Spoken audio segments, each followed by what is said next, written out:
نحمدہ و نصلی علی رسولہ الکریم اما بعد فاعوذ باللہ من الشیطان الرجیم بسم اللہ الرحمن الرحیم ان اللہ و ملائکتہ یصلون علی النبی یا ایھا الذین آمنوا صلوا علیہ وسلموا تسلیما الصلاۃ والسلام علیک یا سیدی یا رسول اللہ والصلاۃ والسلام علیک یا سیدی یا حبیب اللہ۔ حضرات محترم، ایک مرتبہ حضرت سیدنا جبریل امین علیہ السلام پیارے آقا علیہ السلام کی بارگاہ میں حاضر ہوئے، عرض کرتے ہیں یا رسول اللہ تعالیٰ نے مجھے اتنی طاقت عطا فرمائی ہے، اللہ تعالیٰ نے مجھے اتنی طاقت دی ہے، یہ جو آپ کو آسمان پر ستارے نظر آ رہے ہیں کوئی بندہ نہیں گن سکتا، میں گن کے بتا سکتا ہوں۔ یا رسول اللہ، یہ جو سمندر میں ریت کے ذرات ہیں کوئی بندہ نہیں گن سکتا،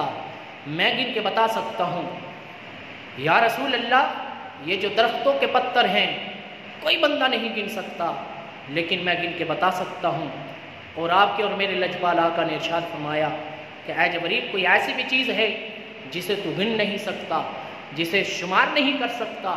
عرض کرتے ہیں ہاں یا رسول اللہ، جو آپ کا امتی آپ پر محبت کے ساتھ، پیار کے ساتھ، سلوک کے ساتھ، عاجزی اور انکساری کے ساتھ، پوری توجہ کے ساتھ درود شریف پڑھتا ہے،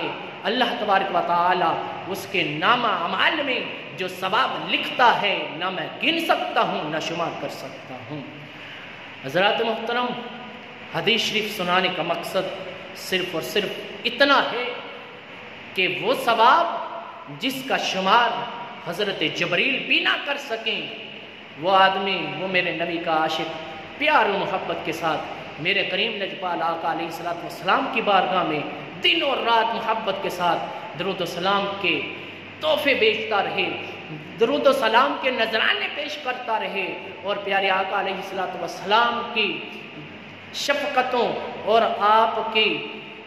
عنایتوں پر اور آپ کے فضل و کرم پر مستفیض ہوتا رہے۔ وما علینا الا البلاغ۔